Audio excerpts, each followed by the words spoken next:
சமூக வலைதளம் மூலம் வாக்கு சேகரித்தால் 2 ஆண்டு சிறை, எச்சரித்த தேர்தல் ஆணையம்.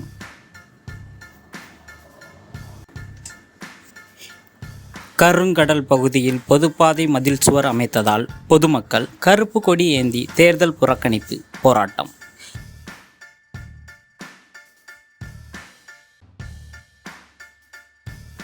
நாசரேத்தில் டைட்டில் பார்க் அமைக்கப்படும், திமுக வேட்பாளர் கனிமொழி வாக்குறுதி.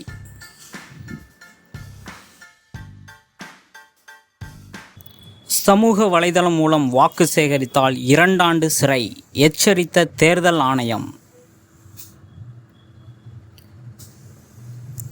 தேர்தல் பரப்புரை ஓய்ந்த பிறகு சமூக வலைதளம் மூலம் வாக்கு சேகரித்தால் 2 ஆண்டுகள் சிறை தண்டனை விதிக்கப்படும் என தேர்தல் ஆணையம் எச்சரிக்கை விடுத்துள்ளது.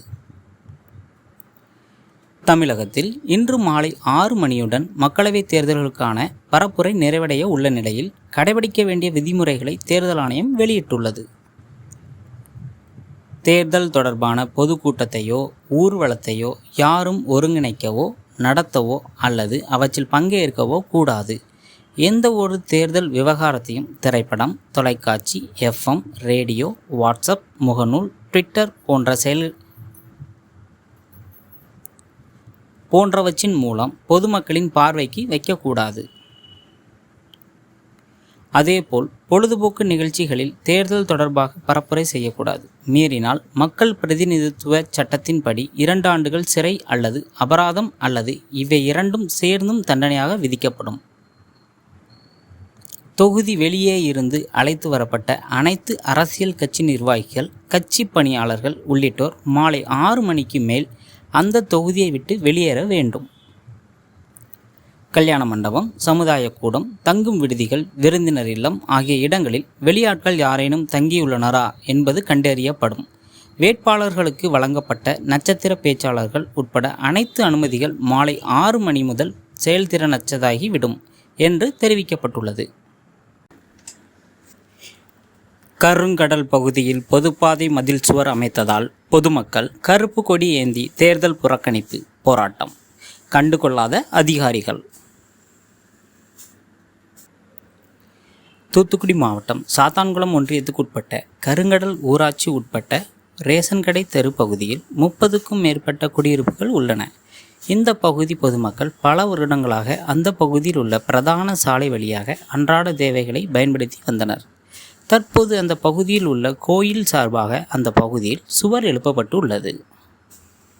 இதனால் அப்பகுதி மக்கள் அன்றாட தேவைகளை பூர்த்தி செய்ய முடியாமல் அவசர சூழ்நிலைக்கு 108 மற்றும் தீயணைப்புத்துறை வாகனம் கூட உள்ளே செல்ல முடியாமல் அரை அடி சந்து வழியாக தன்னுடைய அன்றாட தேவைகளை பூர்த்தி செய்து வருகின்றனர்.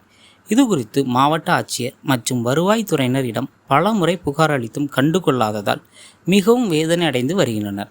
இதனால் அந்த பகுதியை சேர்ந்த 50க்கும் மேற்பட்ட பொதுமக்கள் கையில் கருப்பு கொடி ஏந்தியும் அந்த பகுதியில் உள்ள குடியிருப்பில் கருப்பு கொடியை கட்டியும் தங்களது போராட்டத்தில் ஈடுபட்டு வருகின்றனர். வருகின்ற நாடாளுமன்ற தேர்தலை புறக்கணிப்பதாகவும் தெரிவித்து வருகின்றனர். மாவட்ட நிர்வாகம் உடனடியாக கவனத்தில் கொண்டு அந்த பகுதியில் பொதுமக்களுக்கு உடனடியாக பாதையை சீரமைத்தும் இல்லை என்றால் மாற்று பாதை அமைத்து கொடுக்க கோரிக்கை வைக்கின்றனர். பேசுகிறோம். எங்களுக்கு நாங்கள் 100 வருஷமாக அந்த பாதையை பயன்படுத்திகிட்டு இருக்கோம். திடீர்னு இந்த ஸ்கூல் இதிலேருந்து இந்த CSA சபையிலேருந்து இந்த பாதையை எங்களுக்கு மதில் கட்டி அடைச்சிட்டாங்க. இப்போ ஒரு 2-3 மாதமாகவே நாங்கள் பாதைக்கு போக வழி இல்லாமல் ரொம்ப கஷ்டப்பட்டுட்டு இருக்கோம்.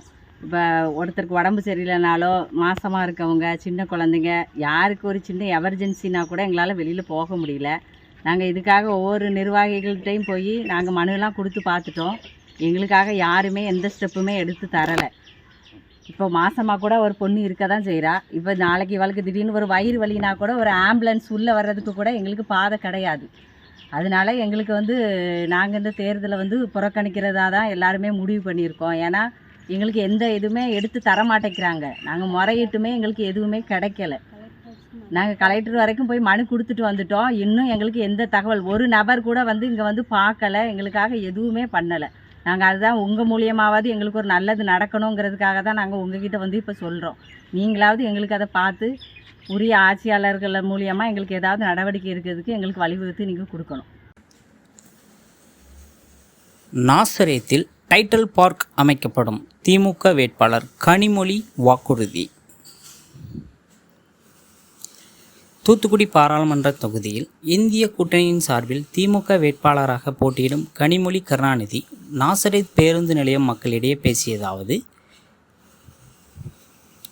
நாசரேத்தில் கூடியிருக்கும் வாக்காளர்களின் முகத்தில் ஏற்பட்டிருக்கும் முகமலர்ச்சியை பார்க்கின்ற போது வெற்றி நிச்சயம் என்பது சந்தேகத்திற்கிடமின்றி உறுதி செய்யப்பட்டுள்ளது.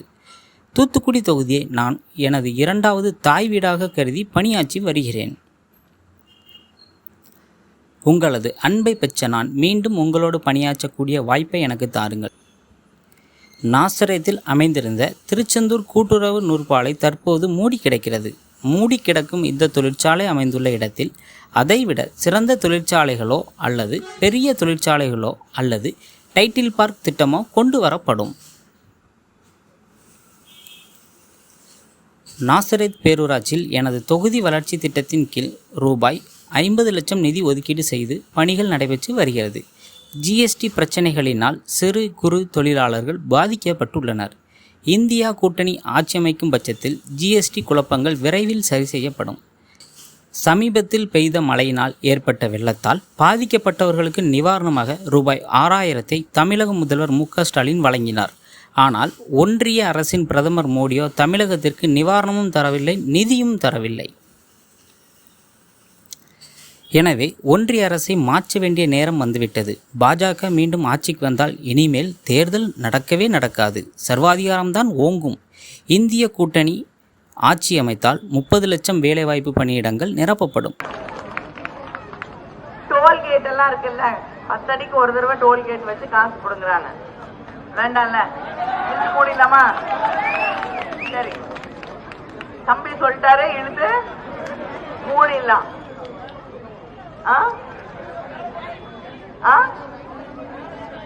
வேலை வேணுமா? சரி, என்ன படிச்சிருக்கீங்க? Very good.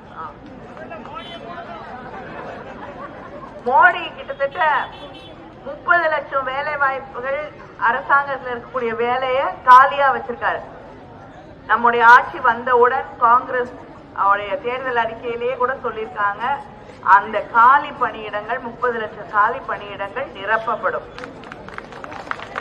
அது நிரப்பப்படும் போது, தமிழ்நாட்டில் இருக்கக்கூடிய பணியிடங்கள் நிரப்பப்படும் போது நமக்கு முன்னுரிமை தர வேண்டும் என்று நம்முடைய முதலமைச்சர் அவர்கள் தெரிவித்திருக்கிறார்கள். அதே போல இங்க கொண்டு வந்திருக்கக்கூடிய வின்பாஸ்ட் அப்படிங்கிற உலகத்திலேயே மிகப்பெரிய கார் தயாரிக்கக்கூடிய தொழிற்சாலை, 16,000 கோடி முதலீடு, இன்னும் 13 மாசத்துல அது வேலை செய்ய தொடங்கிவிடும். அதுலயும் நம்ம மாவட்டத்தில் இருக்கக்கூடிய இளைஞர்களுக்கு, இளம் பெண்களுக்கு வேலை வாய்ப்பை முதல்ல தரணும் அப்படின்னு நம்ம முதலமைச்சர் தெரிவிச்சிருக்காங்க. அப்படி அதுக்கு பயிற்சி வேணும்னா பயிற்சியும் நாங்க கொடுக்கறதுக்கு எல்லா உதவியும் செய்யறோம். பயிற்சி கொடுத்து எங்க மாணவர்களுக்கு, இளைஞர்களுக்கு நீங்க வேலை கொடுக்க வேண்டும் என்று அறிவித்திருக்கிறார்கள். அதனால இதையெல்லாம் செய்வோம். இதை தாண்டி பெட்ரோல் விலை 75 ரூபா குறைச்சு விலையா? இந்த பக்கம் இங்க இல்ல. சரி. அப்புறம் டீசல் 65 ரூபாய். இதையெல்லாம் உங்களுக்கு தெரியும், நாங்க வாக்குறுதி கொடுத்தா நிறைவேற்றக்கூடிய ஆட்சி திராவிட முன்னேற்ற கழகம்.